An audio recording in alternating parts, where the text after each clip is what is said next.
day, and thank you for standing by. Welcome to the uniQure second quarter 2025 earnings conference call. At this time, all participants are in a listen-only mode.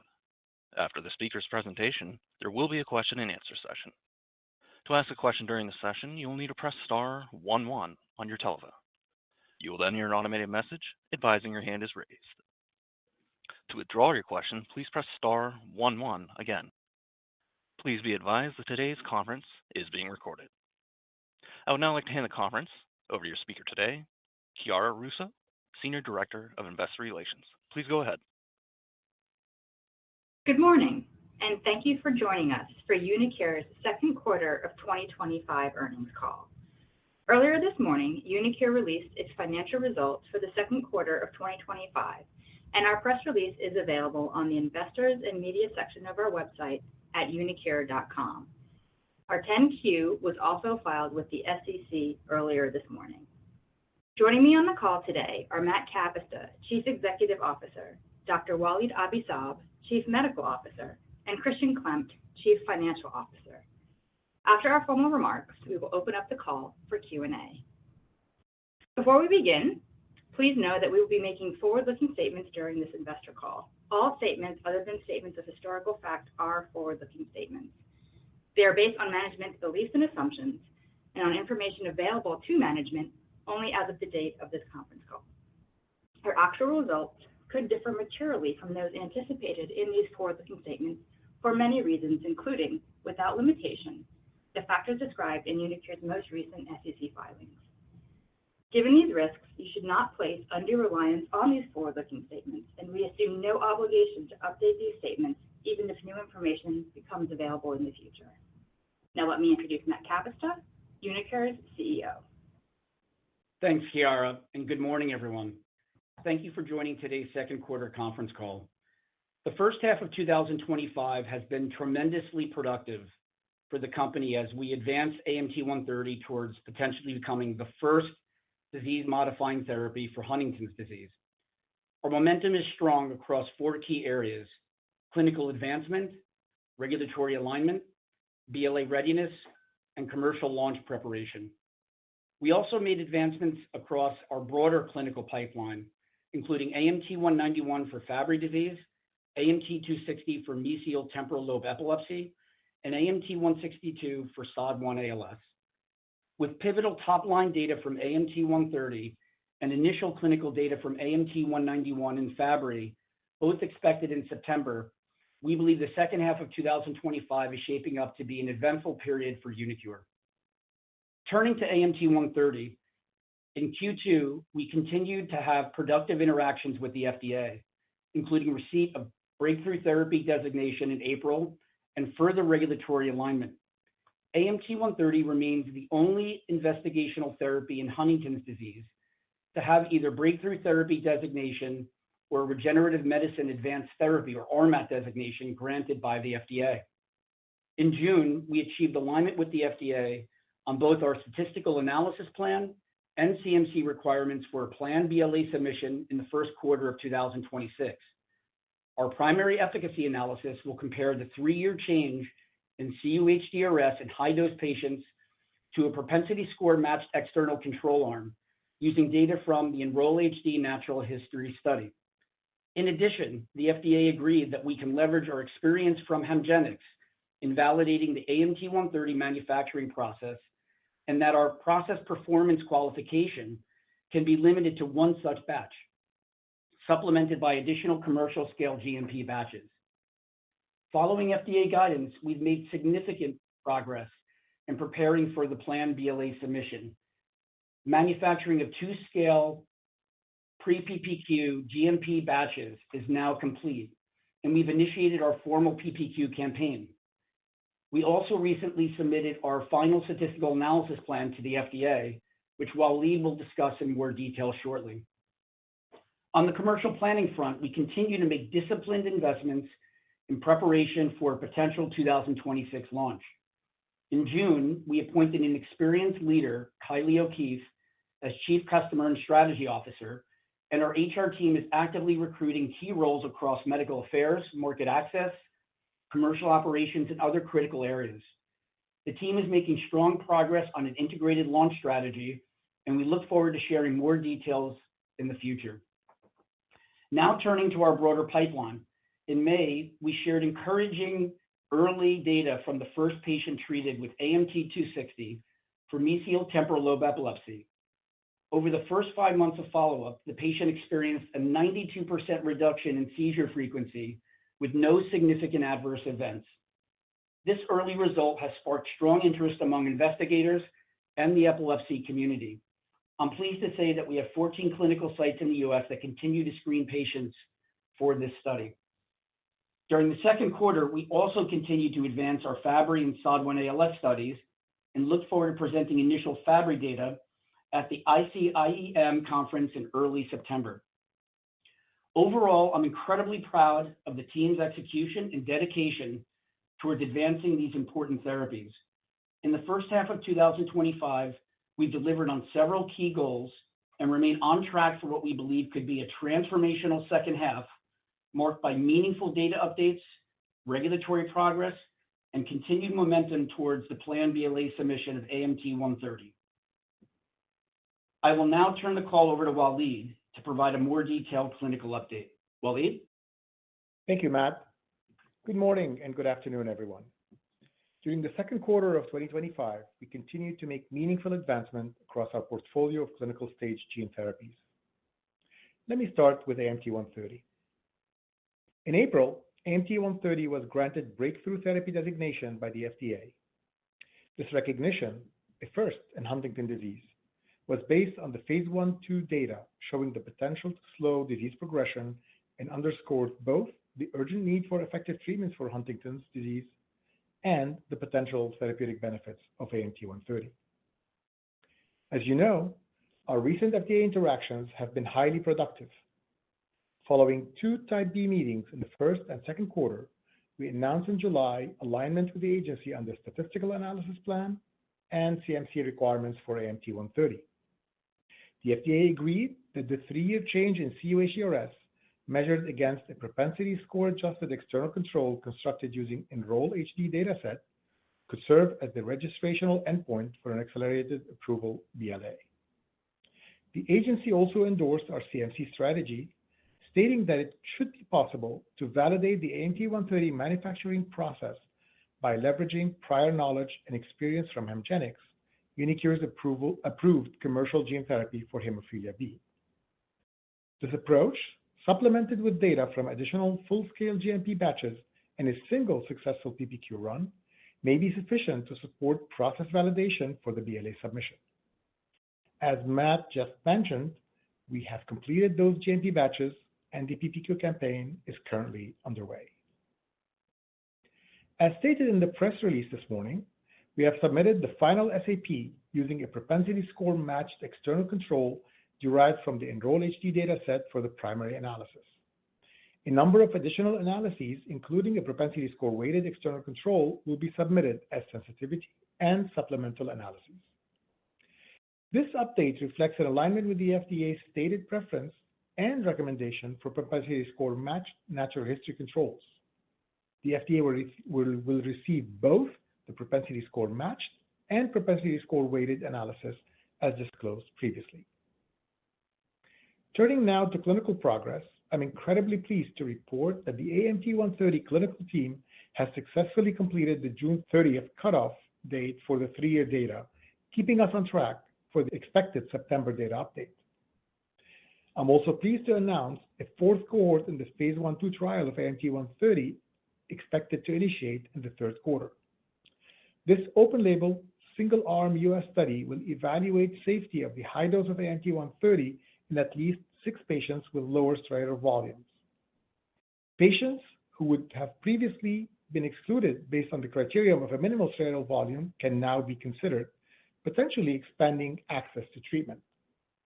We expect to have full enrollment by the 4th quarter of 2025. Finally, in September, we plan to present top-line data of our phase 1/2 of AMT-130. We currently plan to disclose safety and tolerability data through 36 months follow-up, as well as other top-line data, including cUHDRS, and TFC at both dose levels compared to a propensity score matched natural history control. We also plan on providing CSF NFL data at both doses compared to baseline at 36 months. Moving on to AMT-260 for mesial temporal lobe epilepsy.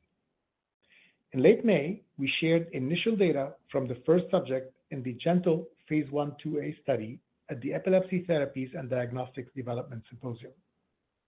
We observed a 92% reduction in seizure frequency over the first 5 months of follow-up with no serious adverse events.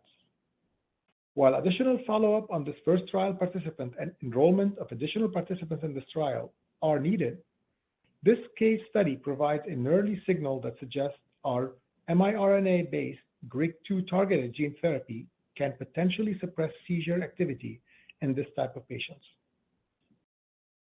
This early data has generated enthusiasm among investigators and trial sites, as well as interest within the broader epilepsy community, which is eager for differentiated novel treatment options. Though trial recruitment remains challenging, I'm very proud to say that additional sites have been activated, and we expect to have additional patients enrolled before the end of the year.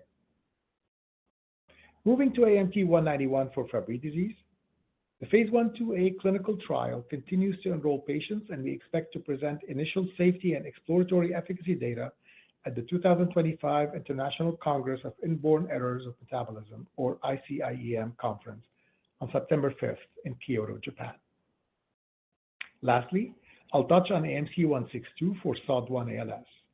We continue to dose patients in the Phase 1/2 Episode 1 clinical trial, and we anticipate sharing the study's initial safety and biomarker data in the first half of 2026.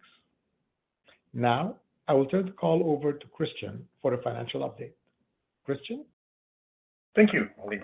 I'll start off by sharing the financial highlights of the second quarter of 2025. Please refer to the earnings press release issued this morning and our quarterly filing for additional details. Revenue for the first quarter was $5.3 million compared to $11.1 million in the same period 2024. The decrease of $5.8 million in revenue resulted from a $3.4 million increase in license revenue, a decrease of $7.1 million from collaboration revenue, and a decrease of $2.1 million from contract manufacturing of Hemgenix or CSL Behring. As noted in the first quarter, following the divestment of the Lexington facility in July 2024, revenue from contract manufacturing is recorded net of cost within other expenses. Cost of contract manufacturing revenues were nil for the 3 months ended June 30, 2025, compared to $7.2 million for the same period 2024. Again, following the divestment of the Lexington facility in July of last year, cost of contract manufacturing is recorded net of revenue within other expenses. Research and development expenses were $35.4 million for the 3 months ended June 30, 2025, compared to $33.7 million during the same period in 2024. The $1.7 million increase was related to an increase of $6.3 million in external program spend and the $4 million higher expenses related to an increase in fair value of contingent consideration. This was offset by a decrease of $4.7 million in employee-related expenses, a decrease of $2.1 million in facility expenses, and a $1.8 million decrease in costs related to preclinical supplies. Selling, general, and administrative expenses were $13.5 million for the 3 months ended June 30, 2025, compared to $15.8 million during the same period in 2024. The $2.3 million decrease was primarily related to a $1.6 million decrease in employee-related expenses and a $0.6 million decrease in professional fees compared to the prior year period. Cash equivalents, and investment securities totaled $377 million as of June 30, 2025, compared to $367.5 million as of December 31, 2024. The increase is primarily related to the net proceeds of $80.5 million from our first quarter follow-on offering. With this strong balance sheet, we believe uniQure is well positioned to execute its clinical and operational priorities, including the planned commercialization of AMT-130 in the US in 2026. We expect cash equivalents, and investment securities will be sufficient to fund operations into the second half of 2027. I'll now turn the call back over to Matt. Thanks for the update, Christian. As you've heard today, our strong execution during the first half of 2025 has positioned us for what we believe will be an exciting and pivotal second half of the year. We've achieved regulatory alignment on an accelerated approval pathway for AMT-130, submitted our final statistical analysis plan, initiated our PPQ campaign, and continue to advance key BLA preparation activities. We very much look forward to presenting top-line pivotal data anticipated in September, which we expect will support a planned BLA submission in the first quarter of 2026, and if approved, commence a U.S. commercial launch later that year. At the same time, we're progressing our broader pipeline with encouraging early data in mesial temporal lobe epilepsy and initial Fabry data on track for September. Our mission remains clear: to deliver transformative therapies for patients with serious unmet needs. We are focused, well-resourced, and energized for the opportunities ahead, and we look forward to keeping you updated on our progress in the months to come. With that, we will open the call to take questions from our research analysts. Operator, please proceed. As a reminder, to ask a question, please press star 11 on your telephone and wait for your name to be announced. To withdraw your question, please press star 11 again. In the interest of time, we ask that you please limit yourself to one question and one follow-up. Please stand by while we compile the Q&A roster. Our first question comes from Debjit Chattopadhyay with Guggenheim. Your line is open. Hey, good morning, and thanks for taking my question. I have one and a follow-up as well. So number one, does the FDA expect a minimum threshold for clinical benefit versus the Enroll-HD on cUHDRS? Wally, do you want to answer that one? Sure. In discussions with the FDA, a minimum clinical effect has not been requested, nor has it been included in the SAP plan. Having said that, we will be submitting the 3-year data, which we expect that will show a substantial level of evidence that would support accelerated approval after the FDA review. Appreciate that. And our understanding is that the company has written feedback. So how certain are you that the FDA senior leadership won't renege on what's already been communicated to the company? Yeah, Debjit, obviously, we're watching what's going on in the space. We know what's publicly available in those situations. Each of these situations are very nuanced. All of our interactions with the FDA have been very encouraging and very supportive. And as we've said in the past numerous times, we have very clear and unambiguous feedback with the FDA. In terms of our situation, it is different meaningfully in so much that we're moving forward with clinical outcomes data and long-term clinical outcomes data as opposed to relying on a surrogate biomarker. So we believe this is a robust approach. We're focused on controlling and executing on what we can control, and we're feeling very optimistic about our path forward. Thank you. Thank you. Our next question comes from Joseph Schwartz with Leerink Partners. Your line is open. Hi, guys. This is Jenny on for Joe. Thank you for taking our question. Could you walk us through the AMT-130 procedure and what this would look like from a patient's perspective, including the time commitment? And how are you thinking about who would be appropriate for the surgery, and how should we think about the commercial population? Do you think there's a particular subset of patients who are more likely to be early adopters? Thank you. Wally, do you want to talk about the procedure? Sure. The procedure is really one that is not complicated technically. I mean, if you speak to neurosurgeons who've done any neurosurgical administration to treat, tumors or any deep brain stimulation, this is really a fairly low complexity procedure. At least that's how the neurosurgeons describe it to us. Patients usually get an MRI ahead of time so that we can plan the trajectory. The neurosurgeon will plan the trajectory based on the MRI because, of course, there's specific anatomical differences for each patient that the surgeon needs to take into consideration. And on the day of the surgery, the patients come in to the hospital in the morning, and then they get admitted to neurosurgery. And using MRI-guided registration, the essentially probes are inserted in the brain under direct visualization of the MRI. And the infusion, there will be drilling of a hole in the brain through which the catheter is introduced, and then through direct visualization, we observe the infusion of the product, which is mixed with the contrast material that is MRI compatible, gadolinium, and that way the neurosurgeon can observe live as they're administering the therapy that it's actually reaching its target. That's a very important aspect in what we do.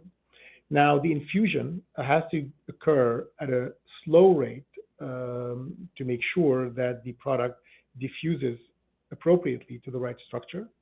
And that actually is what consumes most of the time. So a lot of the time during the procedure, which has to be done 6 times because we administer 3 times on each side of the brain, is what it takes actually most of the time. And usually that takes a number of hours, at the end of which essentially the patient wakes up, and usually they stay like 24 hours, I believe, and then they will be discharged. And often they tend to recover very quickly because, again, it's a very minimal, how should I say, very minimally invasive from the perspective of the size of the probe that are introduced. And often patients, within a few days, they get back to work. At least that's been our experience in our trial. And I'll go back to you, Matt, for details on the target patient population and the commercial question. Yeah, I mean, I think the reality is there's nothing for these patients. There's no disease-modifying therapy. And so, I believe that the overwhelming majority of patients that are eligible are going to become informed about it and I think seriously consider therapy. In terms of our inclusion criteria, we're largely looking at stage 2 and stage 3 patients, which are typically patients that are considered early manifest. So they have developed some form of symptomology, and they've been tested and confirmed genetically that they have Huntington's disease that will become 100% penetrant. So that's definitely going to be our focus. And I think it's going to be, as I said, it's going to be something that now that there is at least a treatment option, that it's hard to imagine that all or a majority of all patients are going to seriously consider and become informed about our therapy. Thank you. That's really helpful. Thank you. Our next question comes from Paul Matteis with Stifel. Your line is open. Great. Good morning. Thanks for taking my questions. We noticed this morning that you said you're going to be using propensity matched in this analysis, not propensity weighted. Can you just talk about where that comes from? Is that something that the FDA requested? And then specifically, how does that compare to the data that we saw in the last cut in 2024? If it's a different methodology than what we're going to see here, is this going to be apples and oranges? Is the 80% number for 130 still stand? And then if you don't mind, I just have one follow-up. Thank you. Waleed, do you want to go and answer that? Thanks. Yeah, thanks, Paul. Yeah, we've indicated previously when we reported back after meeting with the FDA that the FDA's stated preference was for propensity score matching. We've also consulted with our external statistical experts, and when we took all of these into consideration, we decided to submit the SAP that's aligned with the FDA preference using propensity score matching as a primary endpoint. Having said that, the agency will also continue to receive both the propensity score matching and the propensity score weighting analyses, just as we stated before. Now, in constructing the natural history database, as we were evaluating, excuse me, the most appropriate natural history database to use, we had to construct the annual decline over a period of 3 years of patients using a variety of methodologies, propensity score weighting, matching, exact matching, number of these. And using the enrolled database, we found that the propensity score methodology, in whichever form, is quite robust, leading very similar estimate of decline after 3 years, regardless of the methodologies. So to answer your question, I will not expect that the results will be materially different if we use propensity score matching, propensity score weighting. And considering the FDA's preference, we decided to go that route, be more aligned with them. But we will be submitting both anyway. Okay. Thank you. That's super helpful.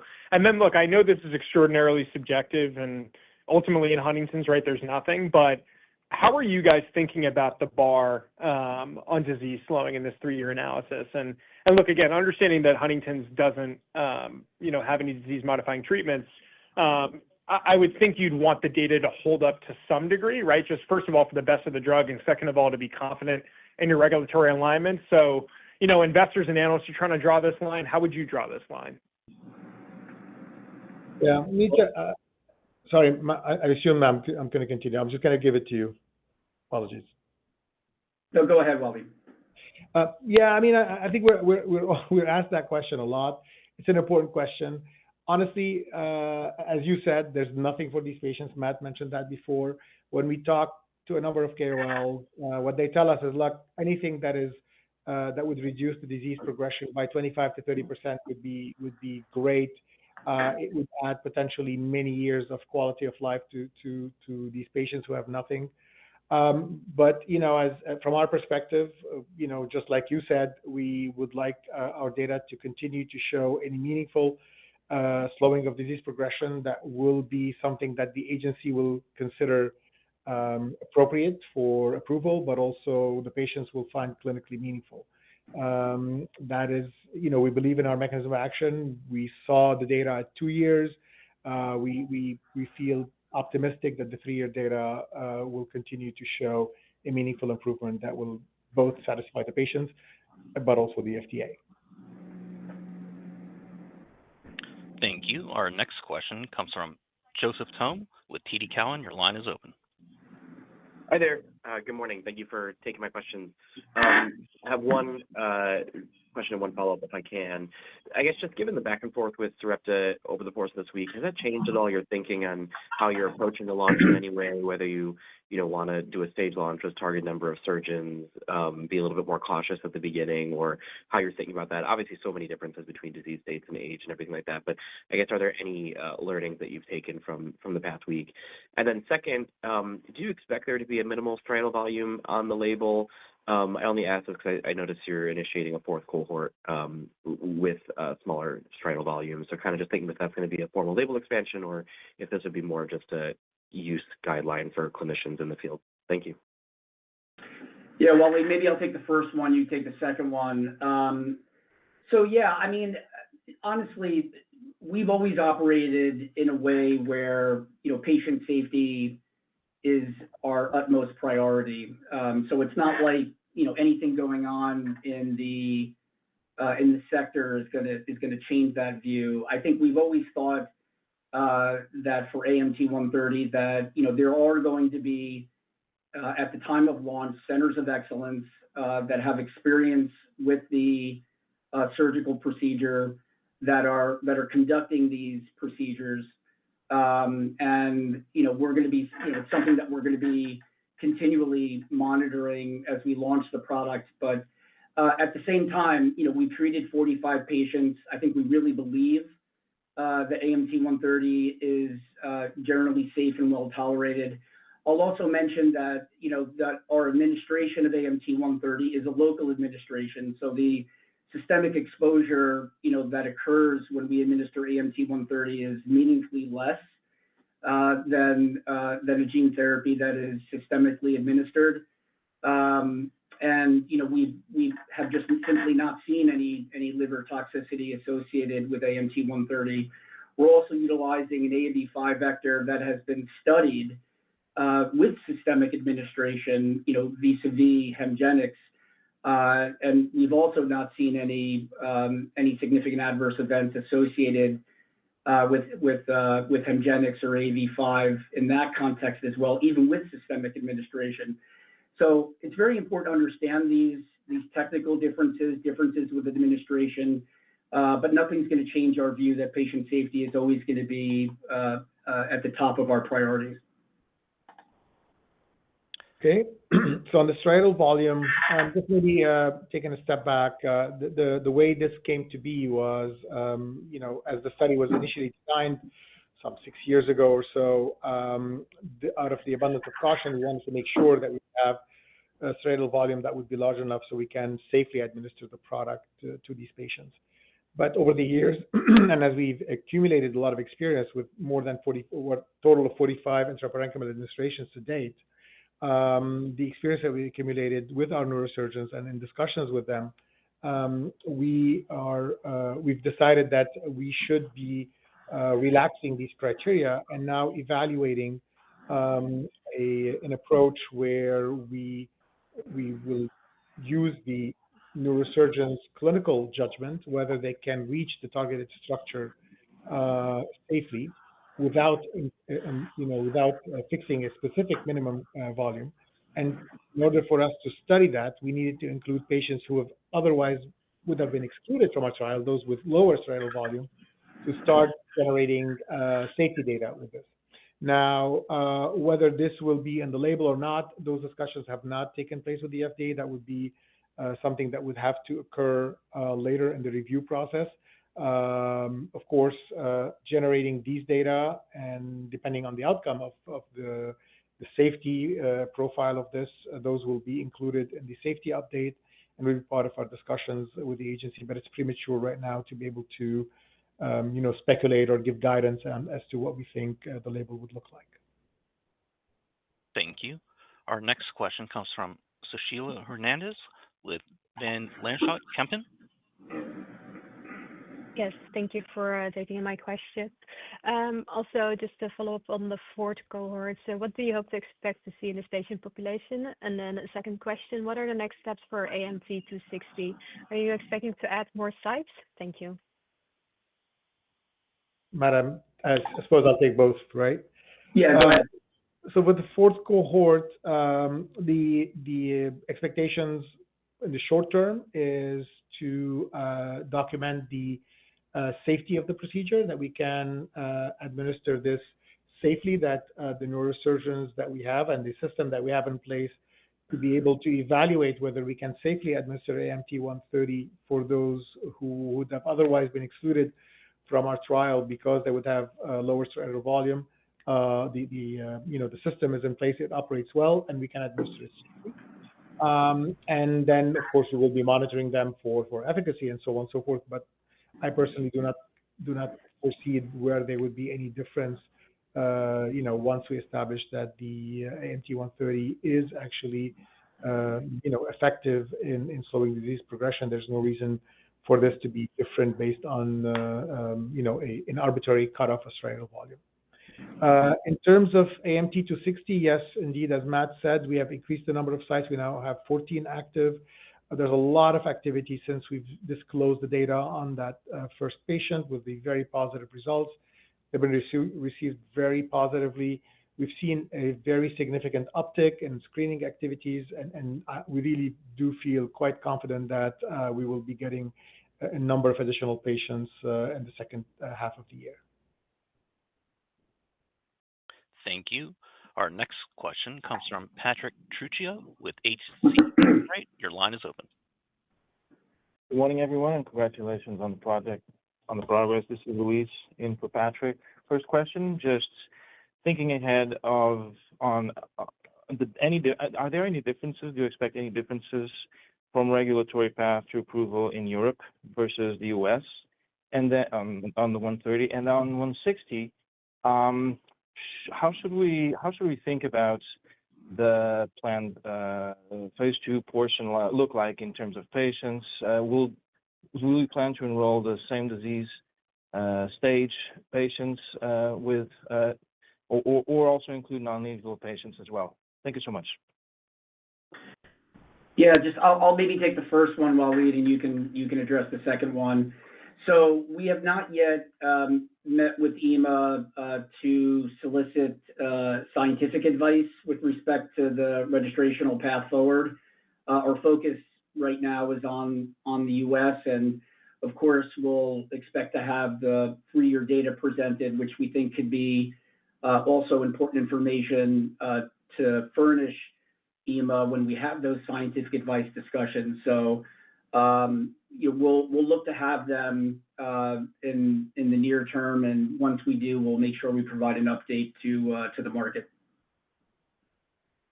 Regarding AMT-260, in terms of designs of the phase 2 study, it's premature to discuss that. The reality is that we do phase 1 to learn from it, so that will also dictate the design of the subsequent trial.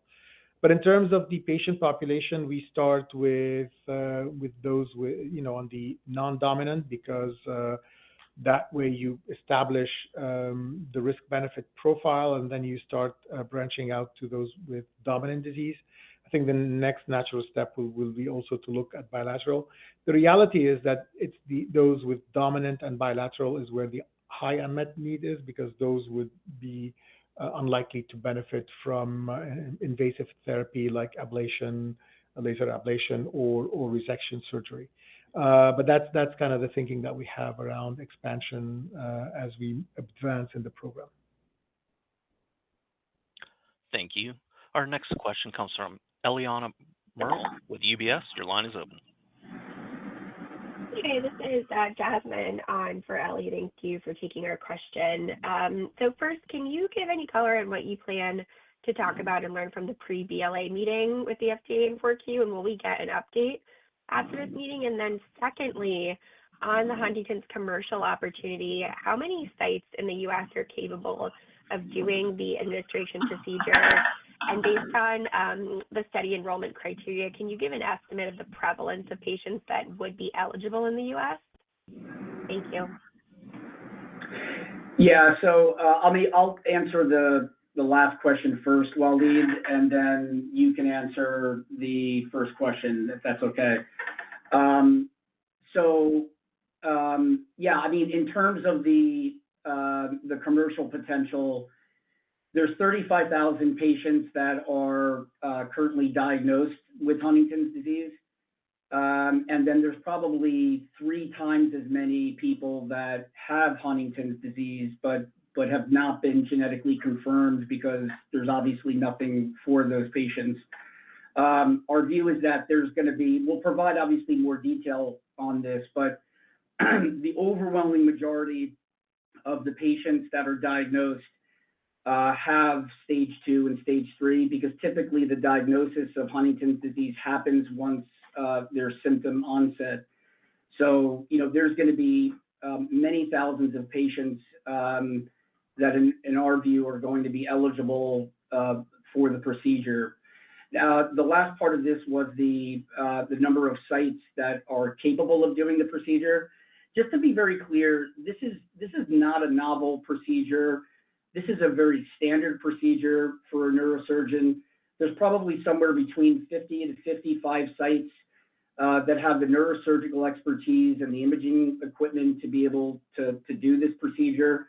We don't even think we need to be in every one of those centers to address the market. And certainly at launch, there's going to be a center of excellence strategy. And then I'll hand it over to Walid to answer the first part of your question. Yep, thank you.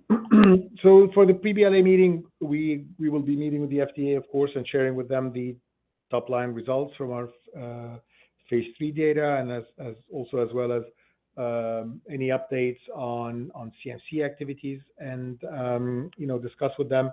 There are some elements of the typical technical procedures and tactical questions and logistics that way, whether the data that we have is acceptable to them, and whether the totality of the data would support moving forward and submitting the BLA. That's the plan. And as usual, after we have meetings with the regulators, once we receive feedback, we usually have always been communicating back to you guys the outcome of these meetings. So we will do that again. Thank you. Our next question comes from Luca Issi with RBC. Your line is open. Oh, great. Thanks so much for taking my question. Maybe circling back on regulatory, have you actually met or maybe had some informal conversations with Vinay Prasad? I think many investors argue that the final decision to approve this drug will ultimately come down to the very senior leadership at CBER, similar to Sarepta with Peter Marks. So I was just curious if you already had interactions with him and if you have any insights that you can share there. And then maybe second, can you just maybe clarify whether you think that the ongoing data for Huntington can lead to full approval given their chasing function, or is it fair for us to assume that this is going to lead to accelerated approval? That's still the base case scenario. And if so, if it is accelerated approval, can you maybe talk through how you're thinking about the timing of starting a confirmatory trial? Thanks so much. Yeah, so our last interaction with the FDA occurred in late April. Vinay was appointed. He didn't attend our meeting, but he was in charge at that point in time. I was fortunate enough to attend the CEO listening tour with Drs. McCary and Dr. Prasad in Boston. So I had a chance to meet with him and to understand his perspectives and approaches. What he made very clear is that he is very interested and willing to evaluate additional data sets other than randomized controlled studies. Dr. Prasad is an epidemiologist by training, and he deeply understands the use of external controls and synthetic cohorts in order to evaluate therapeutic benefit. So I'm confident that given the statements that Dr. Prasad has made, that he's open and supportive of faster accelerated pathways for cell and gene therapies that are addressing severe unmet needs like Huntington's disease. Just in terms of the full approval, accelerated approval, our base case, of course, and what we're going to be seeking is accelerated approval. Having said that, the FDA did make it very clear to us that the phase 1/2 study results can be used and leveraged to support full approval. So to the extent that additional evidence is going to be required for confirmation associated with full approval, and that data can be incremental to what we already have established and generated from the phase 1/2 study thus far. Thank you. Our next question comes from Salveen Richter with Goldman Sachs. Your line is open. Hi, good morning. This is Lydia on for Salveen. Thanks so much for taking our questions. Just another on AMT-130 ahead of the September update. Could you just speak to how consistent the 2.5-year data has been versus the 2-year data we saw last year? Thank you so much. Walid? Yeah, thanks, Lydia. Well, we have not conducted any formal analysis on the data since the one with the June 30th cutoff of 2024. Which served the basis for the November 2024 meeting with the FDA. So we do not have the data that you are describing. The next analysis will be the one at June 30th cutoff of this year, which we will be communicating to you guys in September, the 3-year data cutoff. Thank you. As a reminder, to ask a question, please press star 11 on your telephone. Again, that is star 11 to ask a question. Our next question comes from Yanan Zhu with Wells Fargo Securities. Your line is open. Great. Thanks for taking our questions. On the topic of propensity matched versus propensity score weighted analysis methodologies, I was wondering, in the data you have submitted to FDA for your SAP proposal, could you comment on whether those two methodologies, the data look similar with each other? And I also am wondering whether the approach of which one to use affects the sample size that you can use for the external control arm. Well, Lee, why don't you go ahead and answer those questions? Thanks, Matt. Yeah, very good question. So to be clear, the SAP that we submitted to the agency does not include the results, right? It includes the methodologies. What I was trying to describe earlier is as we are evaluating the natural history protocol to evaluate which natural history database, Enroll, Track, HD, Predict HD, would be most appropriate to be compared to. We've employed various propensity score methodologies to essentially select the patients that meet the baseline criteria for our subjects in our trial and observe what is the decline after 3 years using these various methodologies. And what gives us a lot of confidence, both in the methodology itself, the propensity score methodology, is the fact that whether we use propensity score weighting or matching, and by the way, there are multiple ways to match. You can have optimal matching, you can have greedy matching, full matching. I can go on, and we can go into a lot of details maybe offline if you want to. Those will generate various different levels of size of control, but at the end, the estimate around the score in cUHDRS or in TFC, that the decline after 3 years tend to be generally very similar and not materially different. And that's what gives us confidence that these methodologies will yield similar results once you compare our data and subtract the 3-year change in our data from the change in the natural history control. But that analysis, comparing our 3-year data to the control, has not been done yet. So I need to be very clear on that. In terms of the size of the external control, yes, of course. The propensity score weighting is the one that utilizes essentially all of the controls that you have available that meet the criteria for your trial. In the case of Enroll HD, it's somewhere around 3,000.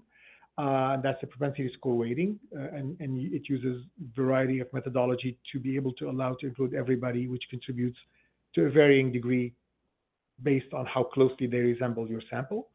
Matching uses a proportion of those patients. And again, there are different types of matching. You can have a very simple matching 1-to-1. You have matching one of your patients to maybe 20, 30 of the control, depending on how large the control group is. And there are many ways that you can tailor this optimal matching or full matching and so on and so forth. And those could lead somewhere around maybe 200, 300 if you want to do 20 or 30-fold your patients in your trial, to 600 if you want to do full matching. And those are the different types of methodologies. I apologize, I might have gone a bit too much into details, but I like that topic so much that I can speak on it for a long time.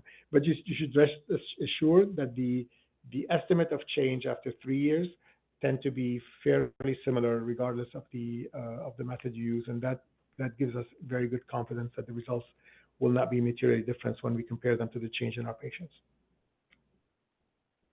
Thank you. Our next question comes from Sami Corwin with William Blair. Your line is open. Good morning. Congrats on the update. Thanks for taking my questions. I guess I was curious if FDA provided any guidance as to what they're looking for with NFL for it to be used as a supportive biomarker. If they're kind of looking to see if levels return to or below baseline and that'll be sufficient, or if there'll need to be some specific magnitude of reduction beyond baseline shown. And then I had a follow-up. I was curious, we've seen with some other gene therapy trials, one of the key limiting factors for commercialization seems to be the availability of beds as well as hospital staff, and if you think that may be a limiting factor for the launch of AMT-130 as well. Thank you. Wally, do you want to answer the first one? Thanks, Matt. Yeah. So to be clear, the NFL topic has not been a topic of discussion with the agency. We were the one who brought it up back in November of last year when we asked the question, actually, whether NFL data could be supportive.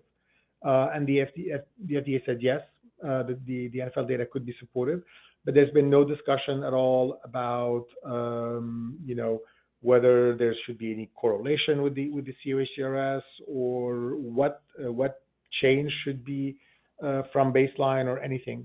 The difficulty with this is that, and I think it's a relevant question as well, relevant to the update that we're going to have at 3 years, that when we presented data to you last time, we used 2-year data because there are data available from an external study looking at longitudinal 2-year change from baseline in CSF NFL levels. Unfortunately, no such data exists for the 3 years time point, which will limit interpretation of our upcoming data. So it becomes a little bit difficult to figure out, okay, so what does good look like? We know what bad looks like in NFL, when you have increases and so on and so forth. We know that patients usually go up by about 15% a year. And clearly our data at 2 years show that both doses were below baseline. So we were looking forward to see what our 3-year data would look like, but it would be a bit difficult because we don't have an external comparator. But going back to your original question, there's been no specific discussions with the FDA about what the NFL data should look like. But our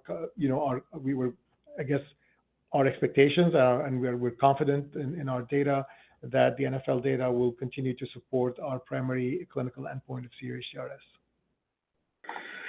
Yeah, and maybe just the second question. We don't think capacity of beds, is something that is going to be a significant factor in the launch of our product. I mean, remember, this is not cell therapy where, patients have to be preconditioned, immunoablated, spend weeks in the hospital.